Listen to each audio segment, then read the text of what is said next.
Pwede na po kayo maupo. Pwede po. Sa 1 Timothy chapter 2 verse 5 po diyan.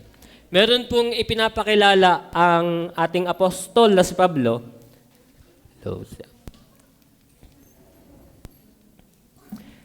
Si Apostle Paul, ang sabi diyan, lalo na sa atin lang himayin ng kaunti itong verse 5 na ito, sapagkat may isang Diyos, yes, meron talaga tayong isang Diyos, at may isang tagapamagitan sa Diyos. Sino ba yung tinutukoy na Diyos pong nakalagay diyan? Yan po yung God the Father. Diga po, meron tayong isang Diyos, at itong isang Diyos na ito ay binubuo ng tatlong persona. Yung isang Diyos na ito, nakapaloob po dyan yung tatlong persona, ang God the Father, God the Son, and God the Holy Spirit. So diyan po, may isang Diyos daw, at merong isang tagapamagitan sa Diyos at tao.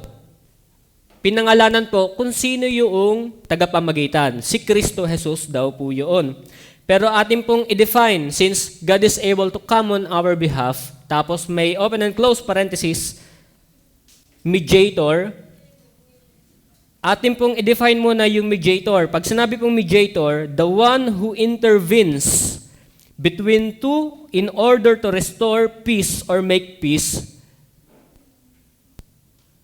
Yan po. And friendship, or form a compact or for ratifying a covenant.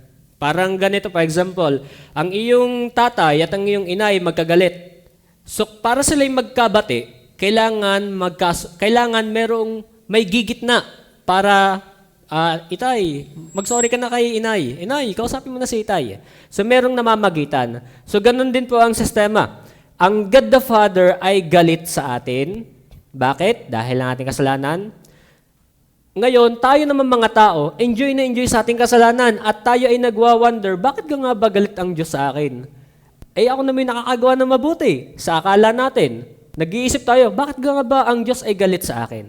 Ngayon, hindi natin nauunawaan ang kalagayan ng Diyos Ama. Bakit siya naiinis sa atin? Kaya nga, nililinaw dito, yung ibig sabihin ng mediator, one who intervenes between two in order to restore.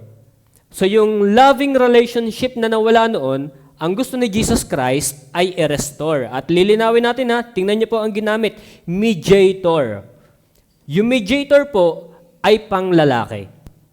Okay po? Mediator, panglalaki po yan. Hindi yan pwedeng ibigay sa sinumang babae. Ito ang mediator natin, babae. Hindi po. Pag babae, mediatrix. Okay po? Pagkalalaki, mediator. Ngayon, ang sabi po ng ating talata, yung term na mediator ay ibinigay sa panglalaki. At sa talata rin po, inilagay din po diyan, malinaw na sinabi ng Bible sa verse 5, for there is one God and one mediator between God and men, the man Christ Jesus. So si Jesus lamang pala ang pwedeng mamagitan sa atin. Bakit po? Atin titingnan. Malinaw sa text, ang tagapamagitan ni Jesus, walang ibang name na nilagay diyan. Hindi sinabing ang tagapamagitan si Jesus at saka si Pastor, si Romel, si Kuya Henry, walang binigay na ganyan. Si Father, si Brother, si Sister, si Mama, si Papa, si Ate, si Kuya, hindi po ganyan eh. Malinaw lamang ang sinabi ng Bible, iisa po ang pinangalanan, Christ Jesus. Kaya, pagdating niyo po dito, sa God Disabled Baptist Church, lalo na sa mga regular po, wala po kaming ibang itinuturo, kundi kung ano ang sinasabi talaga ng Biblia. Sa maingat na pag-aaral, itinuturo po namin sa inyo, ano ba talaga ang totoo, since ang mundong ito ay bombarded ng mga false truth. Ang daming katotohanan na akala natin ay totoo nga. Kaya mag-iingat po tayo. Bakit nadadaya ang bawat isa? Kasi nga, malayo sa katotohanan. Walang alam sa katotohanan, hindi nagbabasa ng Biblia. Kaya salamat sa Panginoon, meron po tayong simbahan na tapat na nag-aaral ng Bible. Okay po? Tingnan po natin, bakit nga ba, anong meron kay Jesus? Bakit siya lamang yung pwedeng tagapamagitan? Part po ng ating introduction, tingnan po natin, kaya pala si Jesus Christ ay pwedeng maging mamagitan dahil siya yung may divine nature. I-establish po muna natin si Jesus. Yung pag sinabi nating divine nature, ito ay kalikasan na tulad ng sa Diyos Ama. So ang Diyos Ama ay immortal, ang Diyos Ama ay pinakamatalino, pinakamaganda, ang Diyos Ama ay nasa lahat ng dako, at ang Diyos Ama ay nakakaunawa sa lahat ng bagay, all-knowing. Gayon din pala si Jesus Christ. So kung ano ang katangian ng Diyos Ama, may ganong katangian din si Jesucristo. Kaya siya lamang yung pwedeng maging tagapamagitan dahil siya yung may divine nature. Patunayan po natin yan sa Bible. Letter A, sabi po ng John chapter 1 verse 1 to 3, si Jesus lamang ang sinabi ng Bible na kasama ng Diyos Ama bago pa magkaroon ng sanlibutan. Sabi po ng verse 1, in the beginning was the Word. Si Jesus Christ yan ha. And the Word was with God and the Word was God. So before the beginning begins, nandito na ang Diyos Ama at nandyan na pala si Jesus Christ. So isa sa patunay na si Jesus Christ ay may divine nature, siya ay coexisting with God the Father already. The same was in the beginning with God. Ang ibig sabihin po niyan, katulad ng Diyos Ama na si Jesus ay naandun na din. Okay po? Tingnan pa natin. Paano natin nasabi na si Jesus ay may divine nature? Patunayan po natin sa Bible. Letter B, He claimed to be equal with God the Father. Alam niyo po, sa kultura ng mga Hudyo, isa po yung blasphemy. Pahalimbawa tayo, nasa harapan ng mga Hudyo, sinabi natin, ako at ang Ama ay isa. Dadampot agad yan ng mga bato at hindi sila guilting patayin ka sa bato. Ngayon po, nung time na yan, nung sinabi ni Jesus Christ, sa John chapter 10 verse 10, tingnan po natin. Tagalog po ating gamitin sa John chapter 10 verse 10.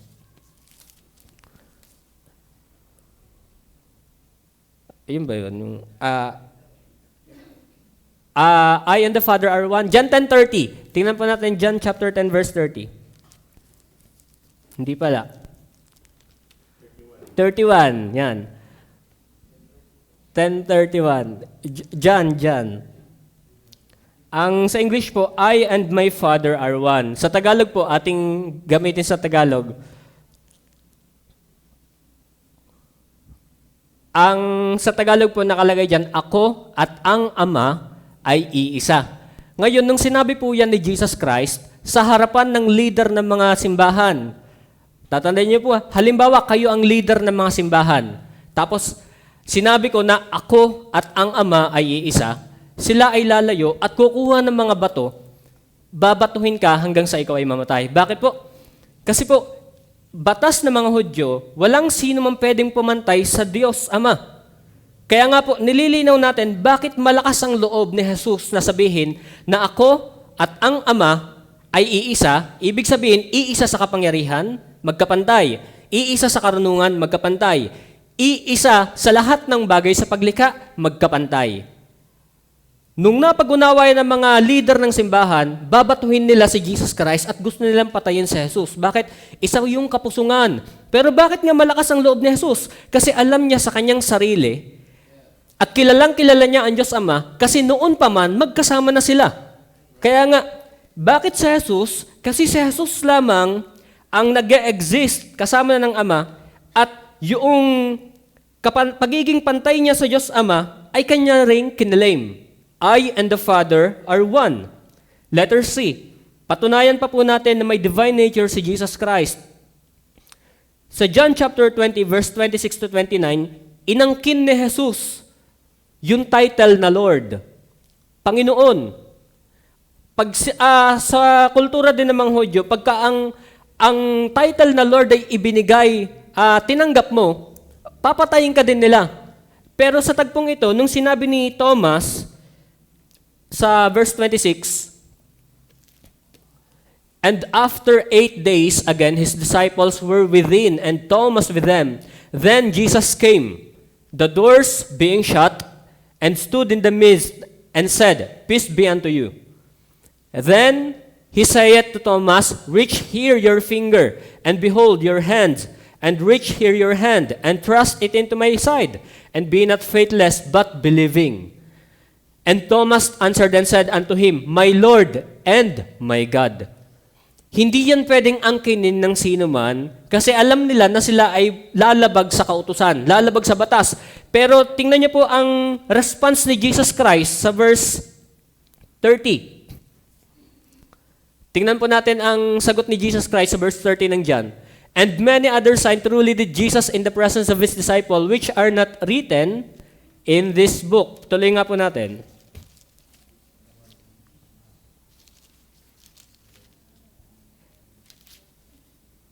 Yun pala, sorry. Kung si Jesus ay walang divine nature, sana isinulat dito sa John chapter 20, yung rebuke ni Jesus Christ kay Thomas, wag mong sabihin sa akin yan. Hindi bagay sa akin yan. Pero bakit hindi niya na-rebuke? So malinaw po sa Bible na yung divine title na inangkin ni Jesus ay para talaga sa kanya. Ibig sabihin lamang po, sa mga talata sa Biblia, ipinapakita po natin dito na si Jesus ay may katangiang katulad ng sa Diyos. Kaya nauunawaan niya ang kalagayan ng Diyos Ama. Bakit siya galit na galit sa atin? Kasi nga, si Jesus ay may katangiang katulad ng sa Diyos Ama. Kaya nauunawaan niya, ang gusto ng Diyos Ama, tayo parusahan agad. Pero bakit nauunawaan ng Panginoong Jesus ang Diyos Ama? Bakit ganun siya ka-eager na parusahan agad tayo? Kasi siya ay may katulad din niyang katangian. Ngayon, tingnan po natin sa pantaong pananaw naman. Number 2, human nature. Bakit si Jesus ang pwedeng mamagitan sa atin? Dahil si Jesus din po ay may katangiang katulad nating mga tao. Tingnan niyo po sa letter A, John chapter 1 verse 14. At nagkatawang tao ang salita o verbo. Malinaw po nagkatawang tao. Ibig sabihin, bago siya maging tao, bago siya magkaroon ng human form, hindi siya dating tao. Siya ay in other form. Sabi sa Bible, before the beginning begins, Jesus Christ was coexisting already with the Father. At pagdating ng verse 14, nagkatawang tao ang Panginoong Hesukristo. So ngayon, si Jesus Christ, sa tagpong ito, naranasan niya ang maipanganak. Sino sa atin ang hindi naipanganak? Lahat tayo ay pinanganak, di ba? Therefore, tayo ay tao. Letter B, patunayan pa natin na si Jesus ay tao. Tempted, tinukso. Sino sa inyo natukso na? Lahat tayo natukso na, di ba? Sa Matthew chapter 4, verse 3 to 4, si Jesus Christ at ang manunukso ay dumating at nagsabi sa kanya, kung ikaw ang anak ng Diyos, ipag-utos mo ang batong ito ay maging mga tinapay. Sa tagpong yan, tinukso ni Satanas si Jesus Christ. So naranasan din po ni Jesus Christ na siya ay matukso nung siya ay nasa katawang pagkatao. Letter C, part din ng human nature ni Jesus Christ, naranasan din niya yung mga physical body needs. Ano ba yung mga needs natin? Nagutom at nauhaw. Sa Mark chapter 11 at John chapter 19, si Jesus ay nagutom dyan at nauhaw. At sa kinabukasan, pagkaalis nila sa Bethania, ay nagutom siya. Tingnan niyo po, si Jesus ay tao kasi nagutom siya. At John, tingnan po natin yun na nasa John 19. At pagkatapos nito, pagkaalam ni Jesus na ang lahat ng mga bagay ay naganap na nga, upang matupad ng kautusan, ay sinabi, nauuhaw ako. So, malinaw po si Jesus po ay may divine nature, at sa human nature, si Jesus po ay naranasan niya ang mga pangangailangan bilang tao. Matthew chapter 8 verse 24. Si Jesus naman dito ay natulog. Sino sa inyo hindi natutulog? Diga po. So, kailangan nating matulog. Kailangan ng ating katawan yan. Si Jesus po ay natulog din. Tingnan niyo po sabi ng Bible. Narito, bumangon ng isang malakas na bagyo sa dagat na anupat inaapawan ng daong ng mga alon. Datapot siya'y natutulog. Pinapakita lang po natin na ang karanasan ni Jesus sa Matthew chapter 26 verse 38 to 39. Si Jesus ay na-distress. Alam niyo po yung na-distress, nakaramdam din ng takot bilang tao. Kasi sa tagpong yan, si Jesus ay malapit ng patayin. Alam na niya sa kanyang sarili, ako'y i-crucify na, malapit na. Kaya sa Matthew chapter 26, sapagkat ito ang aking dugo at tipan na mabubuhos dahil sa marami sa ikapapatawad ng mga kasalanan. Ayan po yung mangyayari kay Jesus Christ, kaya nga siya ay nakaramdam ng takot. Kaya nga sabi niya sa Diyos Ama nung siya nanalangin, Ama, kung maaari, palagpasin mo itong sarong ito sa akin. Humihiling siya. Baka naman pwedeng hindi ko 'to maranasan.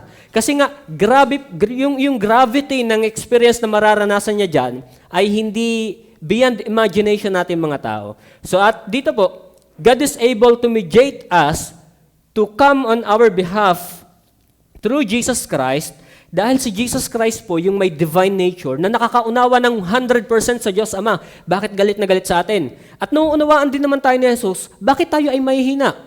At bakit tayo ay mga papalya-palya? Kasi naranasan ni Jesus yung mga bagay na nararanasan din natin. Kaya nga, wala tayong ibang kikilalanin sa pag-aaral na ito, kundi si Jesus Christ lamang po.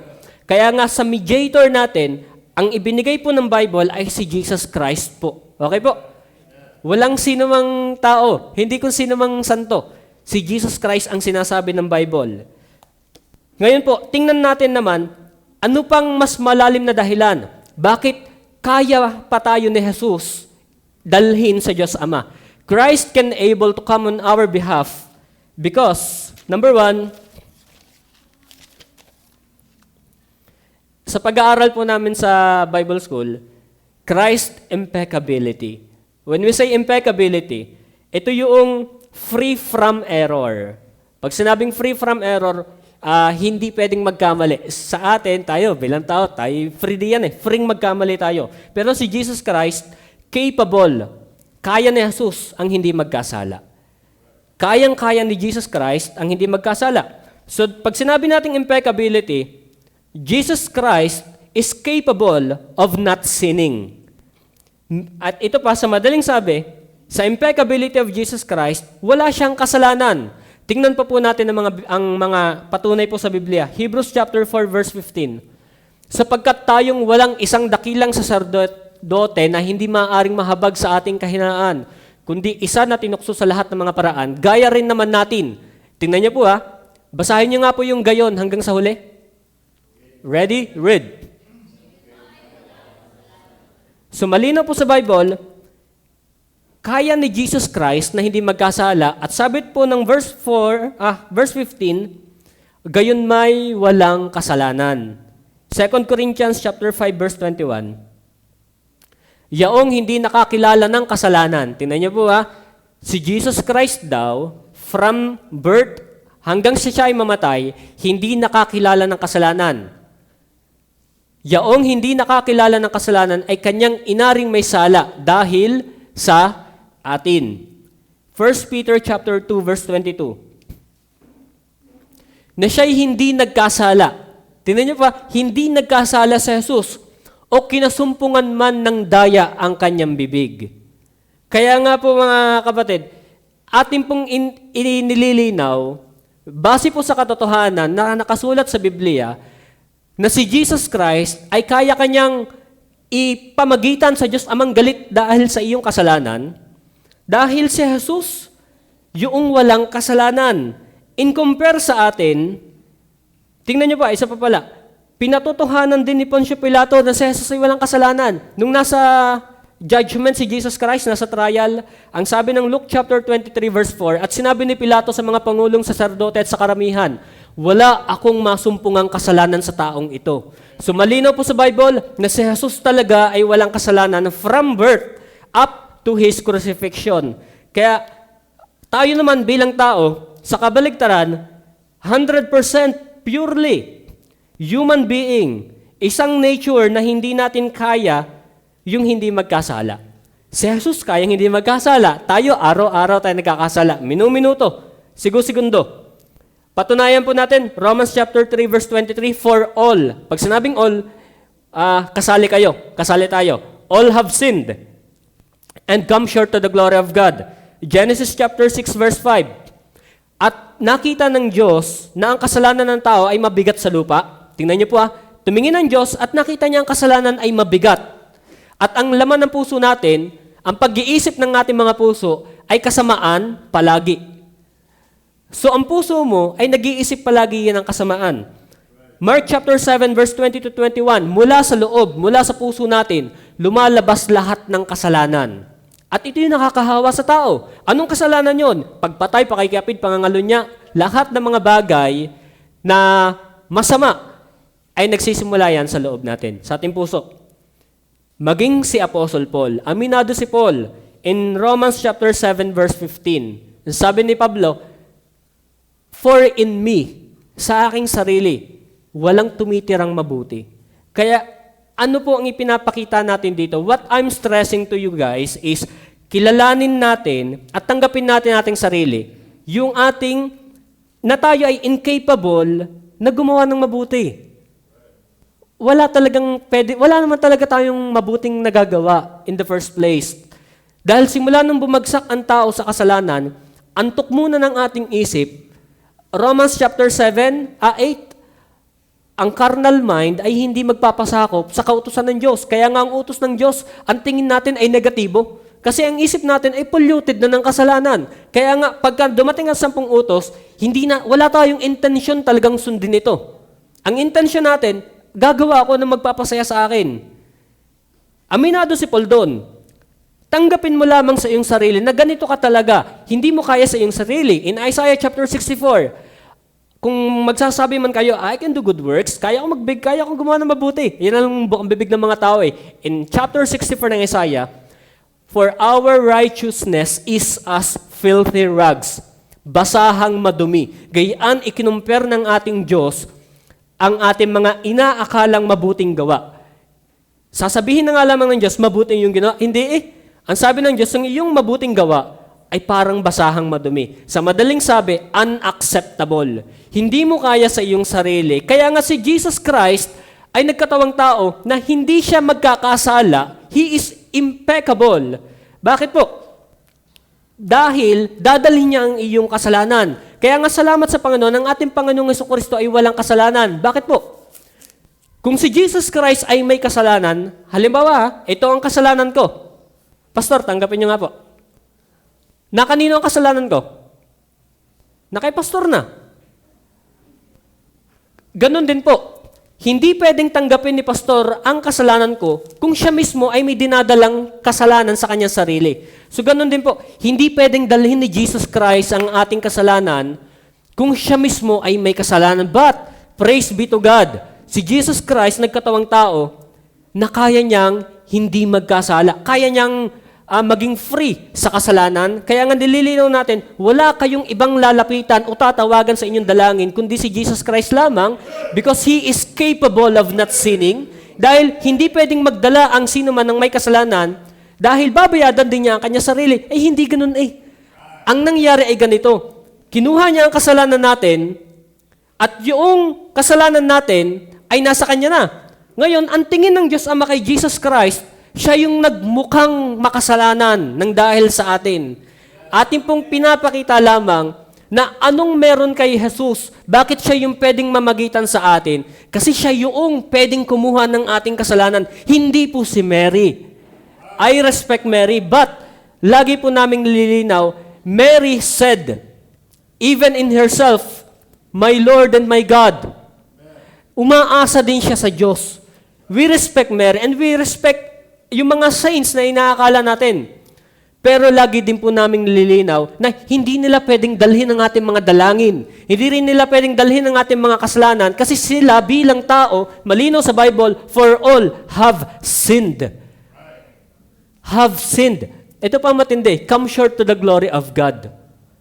Pag sinabi yung come short to the glory of God, ito yung standard ng Diyos, 10 utos. Tapos pipilitin natin sa ating sarili, gagawin ko itong bagay na to para pumunta ang langit. Ay hindi nga po ganun. Ang sabi ng Bible, come short, meaning, ang standard ng Diyos na ganito kataas na hinihingi sa atin para itanggapin niya sa kalangitan, pinipilit natin, hindi nga natin kaya. Kaya nga ang gusto ng Diyos, tanggapin mo at kilalanin mo ang iyong sarili. Nang sa gayon makita mo si Jesus Christ na nag-iisang pwede.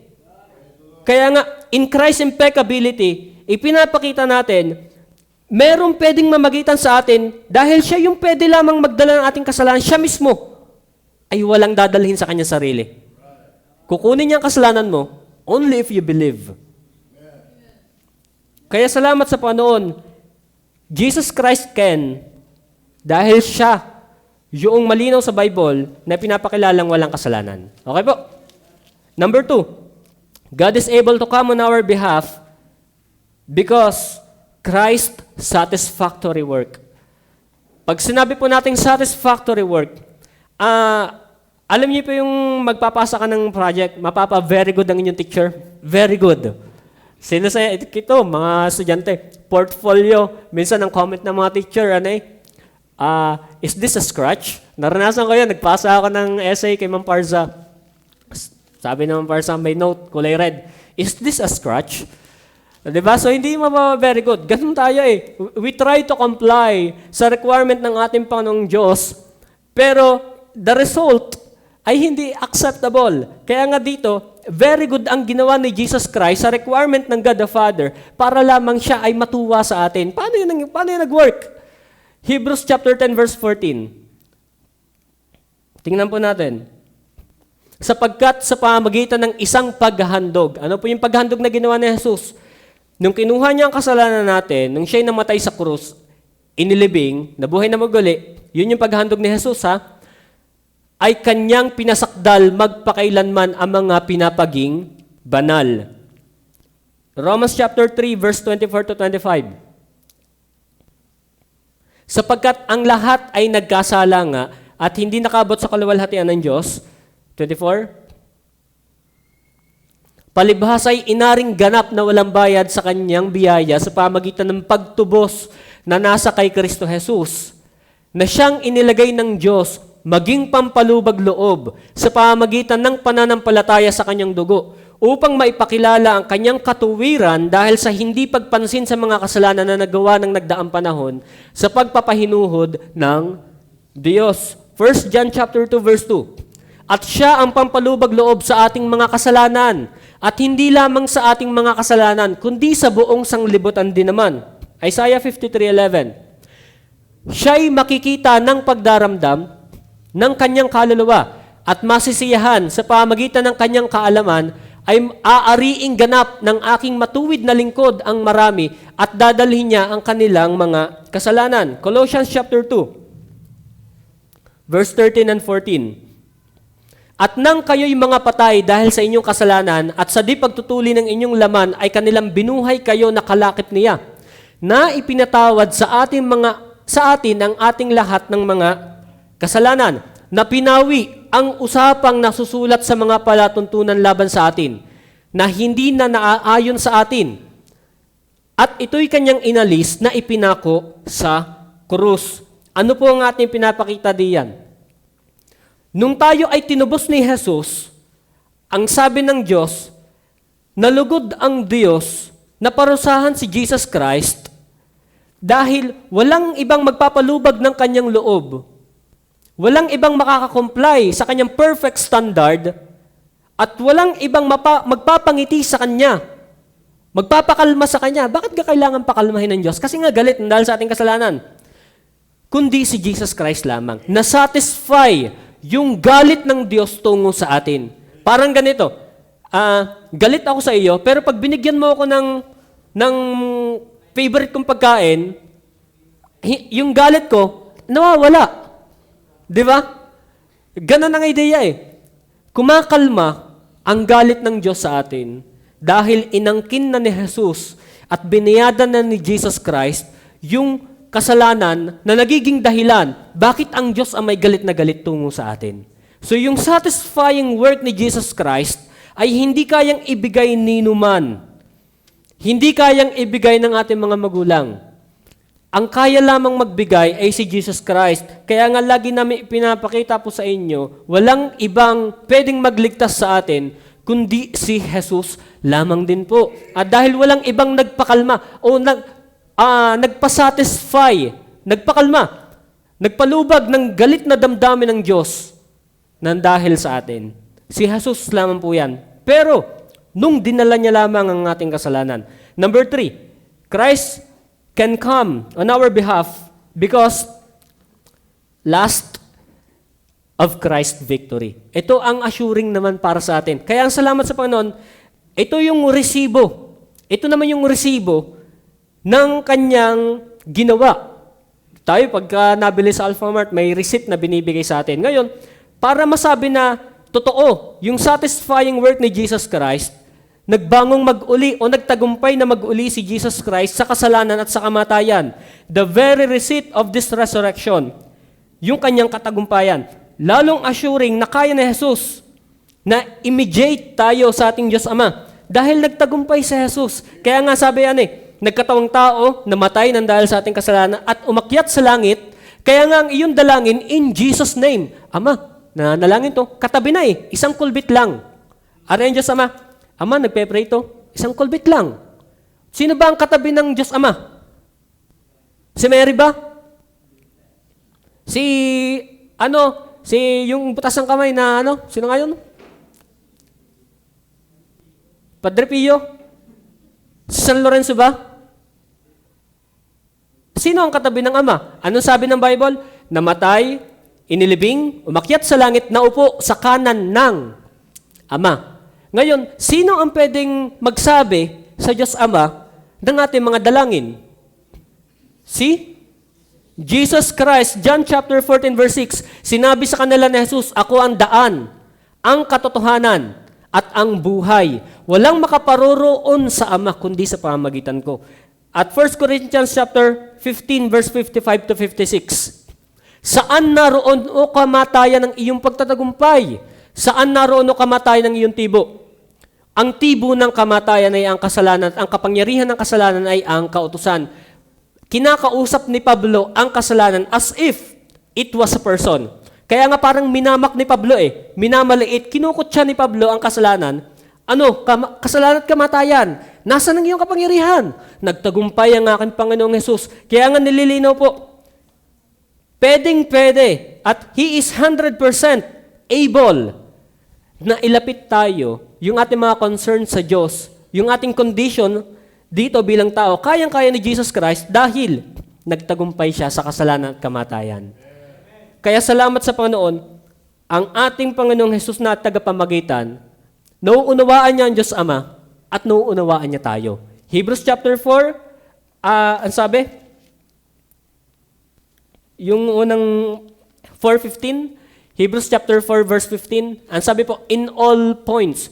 Tingnan niyo po meron tayong isang dakilang saserdote, si Jesus po yan, na hindi maaari. Sa madaling sabi, imposible na hindi kanya maunawaan. Kahit ikay bata may problema ka, imposible na hindi kanya maunawaan. Hindi maaaring maawa sa ating kahinaan. Bakit po? Isa siya sa tinukso sa lahat ng paraan. In all points, in all our faculties, natukso si Jesus. Sinubukang tuksuin si Jesus at hindi siya bumigay. Bagkos ano nangyari? Nagtagumpay siya dyan. Kaya nga, walang iba tayong lalapitan, kundi yung nakakaunawa sa atin. Kayo nga, pag may kaaway, sinong inyong nilalapitan? Yung bang may idea o wala? Yung nakakaalam o walang alam? Di ba yung may alam, yung nakakakilala sa atin? So, ganun din po. Ang inyong lalapitan ay yung nakakaunawang lubos sa inyo. Sino yung lubos na nakakaunawa sa atin? Si Jesucristo lamang. Si Jesucristo lamang po yan. Bakit din si Jesus? Dahil siya yung nagtagumpay sa mga bagay na nagpapahirap sa atin, sa bagay na nagiging dahilan bakit ang Diyos ay galit na galit sa atin. Psalms chapter 7, kung kayo'y hindi, ang Diyos ay matuwid na hukom, Diyos na may galit araw-araw. Kung kayo'y hindi magbalik loob, kanyang iniunat ang kanyang busog at nakatutok na sa iyo, ready to kill. Pero nga, bakit nga ba ang Diyos ay nagkakaroon pa ng patience tungo sa atin? Bakit hindi niya mabitawan yung panang yon? Nahahabag kasi siya sa atin. In all points, naranasan ni Jesus ang mga karanasan ng tao, kaya nga assuring na once na kayo'y naniwala, tumanggap sa ating Panginoong Jesucristo, pwede kanyang dalhin, ilapit sa ating Diyos Ama. Ang sabi din ng Bible, kung walang katubusan, walang kapatawaran ng kasalanan. Without shedding of blood, there is no remission. Yan ang ginawa ng ating Panginoong Jesus. Siya na ang pumunta dito, ikaw na ang inunawa, ikaw pa ang kanyang kinamatayan, at binagyan ka pa ng tagumpay. Ang gusto lamang ng Diyos, believe. Talikudan mo ang iyong kasalanan. Tanggapin mo ako sa iyong buhay. Manampalataya ka sa akin. Kaya nga, God can is able to come on our behalf, Jesus Christ can able to come on our behalf, huwag kang pupunta sa Diyos Ama directly dahil hindi kanya tatanggapin. Itataboy ka niya. Kagaya ng mga Pariseyo, lumayo kayo sa akin, hindi ko kayo nakikilala. You expect you will come to heaven based on your good works, based on your performance. Hindi nga po ganun eh. Wala ngang mabuti sa atin, nililinaw talaga ng Bible. Corrupted talaga yung puso mo. Yung isip mo, corrupted din yan. Madumi yan, malaswa. Ang iyong puso, nagdidilim. Ang iyong bibig, bastos, pasaway, nagmumura. Isang kasalanan mo lamang, sapat na yun para dalhin ka ng Diyos sa impyerno. Kaya, wala tayong ibang lalapitan, kundi yung nakakaunawang lubos. Sa pag-aaral din po, sa mas malalim na pag-aaral, ang Diyos Ama talaga galit na galit sa atin dahil ng ating kasalanan at hindi niya tayo uunawain dahil hindi naman natin inuunawa ang Diyos. Ngayon, may dalawang party na hindi magkaunawaan. Party ng tao, party ng Diyos.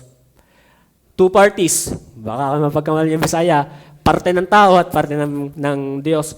Ngayon, para ito yung dalawa ay magkaroon uli ng loving relationship, kailangan merong gumit na. Si Jesus Christ po yan. Okay po? Kaya dito po sa God is Able Baptist Church, wala kaming ibang sinisira relihiyon na. We only tell yung sinasabi ng Biblia. Nakita niyo naman po, base po, in light of the Scripture, nababasa natin, si Jesus ay walang kasalanan, unlike katulad natin. Si Jesus lamang yung nagpakalma sa galit na Diyos, at si Jesus lamang yung nagtagumpay sa kasalanan at kamatayan. Walang sino man pwedeng gumawa sa atin na yan. At walang pwedeng umangkin sa ginawa ni Jesus, kundi si Jesus lamang. At wala tayong ibang ibibigay sa ating Panginoong Hesus, kundi salamat at pananampalataya. Okay po? Sana inyo nakita na dito po sa mediator, si Jesus Christ po talaga yan, si Jesus. Okay po? Salamat po sa Panginoon. Sana po inyo pong nakita ang ginawa ni Jesus sa krus ng Kalbaryo. Tayo po yung mag-pray.